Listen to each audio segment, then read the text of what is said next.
अब द्वितीय अध्याय, जिसमें स्यमंतक मणि की कथा आती है। स्यमंतक मणि जो कृष्ण के पास थी, मतलब जिसपे इल्जाम लगाया गया था ना कृष्ण पे, कि उनको चोरी का इल्जाम लगा दिया गया था कि कृष्ण ने मणि चुराई है करके। अगर आपने महाभारत पढ़ी हो अथवा श्रीमद् भागवत पढ़ी हो तो पता होगा। इसमें भी इसका वर्णन आता है। हम सुनते हैं। अब ऋषिगण कहते हैं कि वसुदेव जी ने अपने पुत्र को किस प्रकार प्राप्त किया, और फिर वन में भ्रमण करते हुए श्री कृष्ण ने प्रसेन को कैसे खोजा, किस विधि से, किससे वसुदेव जी ने श्रीमद् देवी भागवत पुराण का श्रवण किया। शायद बहुत कम लोगों को पता होगा कि श्रीमद् देवी भागवत का, आप सोचिए, जब कृष्ण पे इल्जाम लगा दिया गया था ना, और जब वसुदेव जी को पता चलता है कि मेरे पुत्र पे, जो स्वयं द्वारिकाधीश है, उस पे आज पूरी प्रजा संदेह दृष्टि से देख रही है, क्योंकि जो सत्यभामा के जो पिता थे सत्रजीत, उनकी जो मणि थी, वो मणि सबको लगा कि कृष्ण ने चुरा ली। तो तब सबसे पहले, इवन जन्मेजय को सुनाने से भी पहले, सबसे पहले इस नवाग्रह, इसका जो पठन है 9 दिनों तक, वसुदेव जी ने किया था। श्री कृष्ण के पिता वसुदेव जी ने सबसे पहले श्रीमद् देवी भागवत का पठन 9 दिनों तक किया था, संकल्प के साथ कि जिससे मेरे पुत्र को इस कलंक से मुक्ति मिले। ये बात बहुत कम लोगों को पता होगी। जिन्होंने श्रीमद् भागवत पढ़ी है उसमें भी इसका वर्णन आता है कि वसुदेव जी ने माता की आराधना करी 9 दिनों तक, और उन्होंने श्रीमद् देवी भागवत का पूरा पुराण का अनुष्ठान किया था। तो अब ये बात आती है वही, सत्राजीत जो थे भोजवंशी थे, और वो सूर्यदेव की आराधना करते हैं। सूर्यदेव की आराधना से सूर्यदेव उनको एक मणि देते हैं। उस मणि से रोज टनों के हिसाब से स्वर्ण आता था। आज के हिसाब से कहें तो मतलब इतना स्वर्ण आता था। इसलिए सत्यभामा आप कह सकते हैं बहुत रईस घराने से थी, इसलिए उसको थोड़ा सा अहंकार था अपने रूप पे, अपने धन पे, और इन सब पे। सत्यभामा की भी स्टोरी कार्तिक मास के महात्म्य में आता है। जैसे अभी तो आश्विन शुरू हो गया, सॉरी अभी तो भाद्रपद चल रहा है, तो इसमें आता है कि क्या बोलते हैं, कार्तिक मास के महात्म्य में सत्यभामा पूर्व जन्म में कौन थी। आपको इसमें थोड़ा आगे जाकर के बताऊंगी, बड़ा इंटरेस्टिंग प्रसंग आएगा। ये बात मुझे किसी पुराण में नहीं मिली, यहाँ तक कि श्रीमद् भागवत में भी नहीं मिली कि कृष्ण की 16,108 पत्नियां ही क्यों थी। ये आगे जाके आपको इसी देवी भागवत में मिलेगा कि 16,000 वो 100 का रहस्य क्या था। 8 तो चलो प्रमुख थी, 8 से तो कृष्ण ने प्रॉपर विवाह किया था, क्योंकि उन सब का पूर्व जन्मों में था। जैसे सत्यभामा पूर्व जन्म में सुमति थी कि क्या नाम था उसका, वो एक कन्या थी, एक कार्तिक मास का महात्म्य में कार्तिक मास का व्रत करती थी करके। उसी तरीके से हर एक पत्नी पूर्व जन्म में कोई ना कोई थी। लेकिन जो 16,100 है वो कौन थी, उसका वर्णन आपको श्री देवी भागवत में आगे जाकर के मिलेगा, सुनाएंगे। अभी जब शुरू हुआ है तो ये लंबा चलेगा, हर एक अभी इसके अध्याय चलते रहेंगे, तब इसमें आता है। तो अब जब वो मणि उनको दी जाती है, तो जब सत्यभामा का विवाह हो जाता है, तो मतलब विवाह इस समय तक नहीं हुआ होता। अब देखिए, अब क्योंकि कृष्ण को पता था कि इस मणि से आगे और क्या क्या चीजें हो सकती हैं, इसीलिए वो स्वयं सत्राजीत से कहते हैं कि आप ना ये मणि ना मेरे पास सुरक्षित रखवा दीजिए। देखिए, आज के समय पे अगर कोई हमसे कहे कि भाई तुम्हारे पास ये बहुत अच्छी गाड़ी है, तुम ये मेरे घर में रखवा दो, मैं इसकी बहुत अच्छे सिक्योरिटी करूंगा, तो शायद आपको लगेगा मैं क्यों रखवाऊं अपनी चीज। बात बिल्कुल सही है, बट वो कौन कह रहा था, ये बात गौर करने वाली है। वो कृष्ण कह रहा था, वो साधारण नहीं था, वो कृष्ण कह रहा था। उसने कहा था तो कुछ ना कुछ जरूर होगा, इसलिए कृष्ण ने पहले ही आगाह किया था। कृष्ण ने सत्राजीत से कहा था कि आप ये मणि हमारे पास रखवा दीजिए, पर सत्राजीत को लगता है कि मैं क्यों रखवाऊं, मेरी मणि है, मुझे मिली है, बात भी बिल्कुल सही है, तो इसलिए वो नहीं रखवाते। अब जब एक दिन क्या होता है, उन्हीं का भाई वो मणि गले में ऐसे डाल करके घोड़े पे बैठ के निकला होता है। शिकार करने। अब जंगल में जा करके उस पर एक सिंह हमला कर देता है, और उसको मार देता है। मार देता है, वो मणि अब सिंह के पास होती है। अब फिर वहां पर जामवंत जी, जो त्रेता युग में जामवंत जी, जिन्होंने हनुमान जी को उनकी सारी की सारी सिद्धियां स्मरण करवाई थी, वो जामवंत जी। देखिए जामवंत जी भी ना कोई साधारण नहीं थे। जैसे हनुमान जी पूरी पृथ्वी का चक्कर लगा सकते थे ना, जामवंत जी भी मिनटों में पूरी पृथ्वी का चक्कर लगा सकते थे। वो एकमात्र ऐसे रीछ थे, भालू थे आप कह लीजिए, जो उड़ सकते थे। वो कोई साधारण नहीं थे। तो जामवंत जी का वर्णन आपको द्वापर में भी मिलेगा। तो जामवंत जी का पुत्र, उनका पुत्र भी होता है, उनका पुत्र उस सिंह के मुंह से वो मणि लेकर के आ जाता है खेलने के लिए। मणि लेकर के खेलने के लिए आ गया होता है, और वो अपने गुफा में अपनी बहन जामवती, जो कृष्ण की एक और पत्नी बनती है, उनके साथ वो मणि लेकर वो खेल रहे होते हैं। अब मणि हो गई चोरी। अब क्योंकि सत्राजीत को लगता है कि मणि चोरी हो गई है, तो क्योंकि कृष्ण ने मेरे से मांगा था तो पक्का इसी ने मणि चुराई है, वैसे भी ये माखन चोर रहा है, इसको चोरी का एक्सपीरियंस है और बाकी सारी चीजें हैं। अब ये कलंक कृष्ण पे लग जाता है और आकर उसको पत्र भी दिया जाता है कि भाई तुमने हमारी मणि चुराई है, वापस करो। ऐसे करके बात पूरी प्रजा में फैल जाती है। अब जब फैल जाती है तो सबको लगता है कि द्वारिकाधीश चोरी करेंगे, द्वारिकाधीश ने चोरी करे, क्योंकि मणि कहीं मिल नहीं रही होती है। अब तब वसुदेव जी देवी भागवत का अनुष्ठान करवाते हैं। तब वसुदेव जी अपने पुत्र के कलंक से मुक्ति हेतु, ताकि उनके पुत्र को इस कलंक से मुक्ति मिले, तब वो श्रीमद् देवी भागवत का नवरात्रि के 9 दिनों में पूरा 9 दिनों का अनुष्ठान करवाते हैं। देखिए जब वैसे भी जब ये सब करवाया जाता है ना, अगर आप किसी के घर में करवाते तो वो अकेला व्यक्ति नहीं करता, वो पूरी एक टीम के साथ होता है, कम से कम 3-4 लोगों के साथ। क्योंकि तब क्या होता है कि एक व्यक्ति कंटिन्यू इसको खत्म करेगा 9 दिन में, वो होता है। देखिए जितना मैंने अनुभव से जाना है, उससे क्या होगा ना, उससे सिर्फ पुण्य मिल सकता है, उससे भक्ति नहीं मिल सकती। उससे आपको सिर्फ पुण्य मिल सकता है कि आपने एक टाइम पीरियड बांध दिया है, इस टाइम पीरियड पे बस इसको खत्म करना ही करना है। तो वो और वो सुनेगा भी नहीं, क्योंकि अगर आपने पुरोहित रखे हैं, एक पुरोहित पूरे दिन में 12 घंटे सिर्फ उसको पढ़ेगा, वो मन में पढ़ता है, और अगर जोर से बोलेगा, मन थोड़ा बहुत जोर करके बोलेगा तो आपको समझ नहीं आने वाला। तो वो एक कंपटीशन मुझे लगता है कि बस एक आपके दिमाग में कुछ डाल दिया है कि इस टाइमिंग पीरियड पे आपको उसको खत्म करना है। वो आपको मुक्ति दिला सकता है, वो आपको पुण्य दिला सकता है, भक्ति नहीं दिला सकता। क्योंकि जब तक आप उसको सुनेंगे नहीं, आपको जब तक उस देवी का महात्म्य समझ नहीं आएगा, उनकी करुणा आपको अनुभव नहीं होगी, आप में भक्ति कहाँ से जागृत होगी।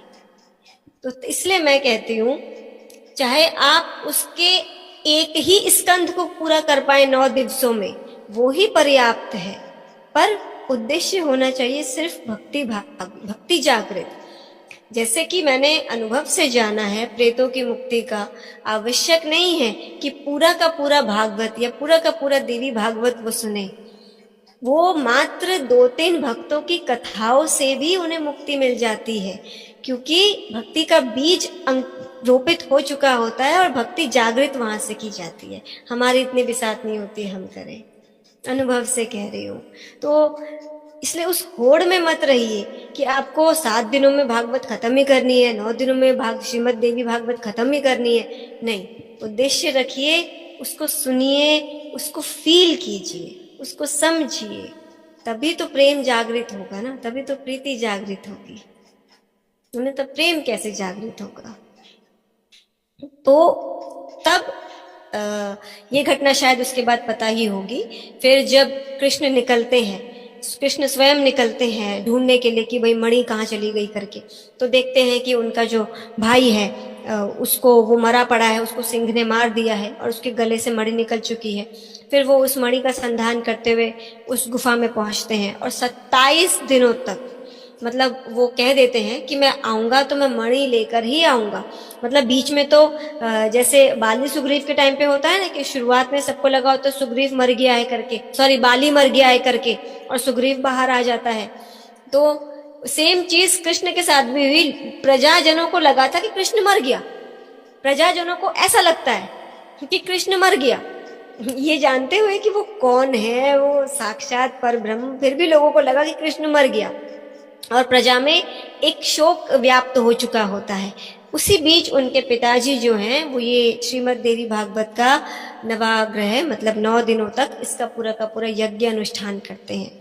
और फिर 7 दिनों तक बाहुबल युद्ध चलता है जाम्बवन जी के साथ। और तब जाम्बवन जी को लगता है ये कोई साधारण नहीं है, क्योंकि मेरे साथ कोई इतने दिनों तक लड़ पाए ये संभव ही नहीं है, मेरे प्रभु के अतिरिक्त ये संभव नहीं होगा। तब फिर अपने प्रकट रूप में, अपने साक्षात प्रत्यक्ष रूप में प्रकट होते हैं, बताते हैं कि मैं कौन हूँ। उसके पश्चात वो जाम्बवन जी अपनी पुत्री जाम्बवती को उपहार स्वरूप, कि उनको ऐसा थोड़ा सा ग्लानि होता है कि मैंने अपने प्रभु से युद्ध किया करके। अब इसके पीछे भी ना एक घटना बताती हूँ, ये बात भी शायद बहुत कम लोगों को पता होगी कि जाम्बवन जी के जमाई कृष्ण या श्री हरि स्वरूप बने कैसे। इसके पीछे भी घटना होती है। देखिए, मैंने अभी आपको थोड़ा समय पहले कहा, ये जितने भी बड़े बड़े ऋषि मुनि या कोई भी सिद्ध सत्पुरुष होते हैं, मात्र विचार आने की देर होती है। बस विचार आता है और ये समस्त प्रकृति उस विचार को पूर्ण करने में लग जाती है। यूं कह लीजिए आप ही के इष्ट आराध्य उसको पूर्ण करके मानते हैं।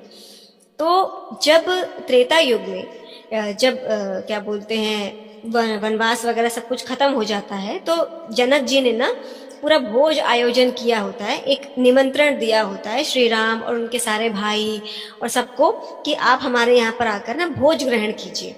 अब जब वो जाने को होते हैं तो उस समय पे जाम्बवन जी, सारे वानर और ये लोग कहते हैं कि हम भी जाएंगे करके।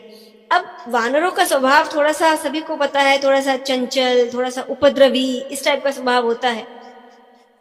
तो अब श्री राम उनको ले जाना नहीं चाह रहे होते, मतलब वो कहते हैं कि वहां जाके भी उपद्रव करेंगे।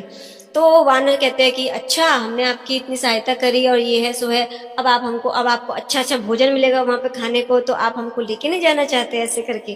तो तब जाम्बवन जी कहते हैं कि अच्छा ठीक है, तुमको लेके जाएंगे, पर तुमको वही करना पड़ेगा जैसे मैं करूंगा। कहते हैं अच्छा ठीक है, जैसे मैं चलूंगा वैसे चलोगे, जैसे मैं करूंगा वैसे ही करोगे, कोई एक अलग से घटना तुम लोग नहीं करोगे और कुछ भी उपद्रव नहीं करोगे। तो सारे वानर मान जाते, कहते अच्छा ठीक है, हम ऐसे करेंगे। अब इसके बाद जैसे वो कहते हैं ना परेड चल रही है, तो सारे वानर एकदम डिसिप्लिन करके और जैसे जैसे परेड मार्च होती है उस तरीके से करके जाते हैं कि पूरी जनकपुरी भी सोचती है कि वानर इतने शांत कैसे हो गए, वानर इतने सुशील और ऐसे व्यवहार वाले कैसे हो गए। अब जैसे ही सबके सब भोजन खाने बैठे होते हैं, तो भोजन में बहुत सारी सामग्रियां होती हैं, उसमें फल भी होते हैं बहुत सारे। अब जाम्बवन जी जैसे सबके सब थोड़ा बहुत खाने भोजन आरंभ करते हैं। अब जाम्बवन जी का इतना बड़ा हाथ, अब जैसे ना वो एक आम ऐसे पकड़ते हैं ना, तो वो आम ना ऐसे पिचक जाता है, और वो पिचक के ना जैसे ऐसे गुठली उछल जाती है ऊपर से, इतना बड़ा हाथ और आम पे से पिचक जाए। अब जो जितने सारे वानर थे उनको लगा कि जाम्बवन जी ने ये ऐसे आम पिचका के ऊपर किया, तो हमें भी यही करना है क्योंकि वो जाम्बवन जी को फॉलो कर रहे थे। अब वो सारे वानर यही करने लगे और पूरे महल में आम ही आम फैला दिए, सारा ये सब उपद्रव कर दिया। अब राम जी बेचारे ऐसे मुंडी नीचे करके, मस्तक नीचे करके लज्जा के मारे कि क्या कर रहे हैं सारे वानर, और बहुत एम्बैरेसमेंट जिसे हम आज की बोली में कहे। तब जनक जी ना राम जी का वो भाव समझ के कहते चलिए ठीक है कोई बात नहीं, उनको ना गले लगाते हैं। अब वो जिस भाव से गले लगाते हैं ना, तब जाम्बवन जी वो दृश्य देख के उनके मन में एक क्षण के लिए विचार आता है कि काश मेरे भी प्रभु जैसे जमाई होते। बस ये विचार आने की देर होती है और राम जी समझ जाते हैं। इसी कारण से द्वापर में ये लीला रची जाती है और तब जाम्बवती को, अपनी पुत्री को वो कृष्ण को सौंपते हैं। तो ये घटना होती है, इस कारण से उनके जमाई बनते हैं श्री कृष्ण, मतलब प्रभु ही कह लीजिए। अब इस प्रकार जब वो मणि लेकर वापस आते हैं और ये सत्रजीत को देते हैं, कि तब पता चलता है कि हाँ देखो इन्होंने चोरी नहीं की थी, इनका अपना ही भाई लेकर के गया था। तब सत्रजीत को भी बहुत लज्जा आती है कि मैंने इन पे इतना कलंक लगाया, पूरी प्रजा में इसका ढिंढोरा कर दिया था। तब वो भी लज्जावश और प्रायश्चित हेतु अपनी पुत्री सत्यभामा को कृष्ण को दे देते हैं। और साथ ही साथ वो मणि भी दे देते हैं कि अब आप ये मणि भी रख लीजिए। अब तक जिस मणि के कारण इतना कुछ हो रहा होता है, उसके बाद वो विवाह विवाह के उपहार स्वरूप सत्यभामा के साथ साथ वो मणि भी कृष्ण को प्रदान कर देते हैं। तो ये घटना होती है इस समय की, जब वसुदेव जी ने ये किया था 9 दिनों तक। इसके पश्चात श्री कृष्ण को कलंक से भी मुक्ति मिली और विवाह भी हुए, 2 विवाह एक साथ हो गए इस तरीके से करके, ऐसे करके। और स्यमंतक मणि की आगे और भी घटना है, वो श्रीमद् भागवतम का हिस्सा है, वो देवी भागवत का हिस्सा नहीं है। और भी बहुत कुछ होता है इस मणि को लेकर के। अब इसके बाद ये घटनाएं तो देखिए आप लोगों को पता ही है कि कंस कौन था, ये सब आई डोंट थिंक सो बताने की आवश्यकता है कि कंस की बहन थी, उसका विवाह वसुदेव जी के साथ हुआ था। और फिर उस आकाशवाणी होती है कि उसकी 8वीं संतान से इसका वध होगा, इस तरह के चलते। तो ये सब घटनाएं होती है द्वितीय अध्याय में। आशा है आप सभी को ये घटना समझ आ गई होगी कि द्वितीय अध्याय में क्या क्या था। इति श्री द्वितीय अध्याय संपूर्णम। टाइम है, समाप्त हो गया। चलिए, बोलो भक्त वत्सल भगवती की जय। धन्यवाद।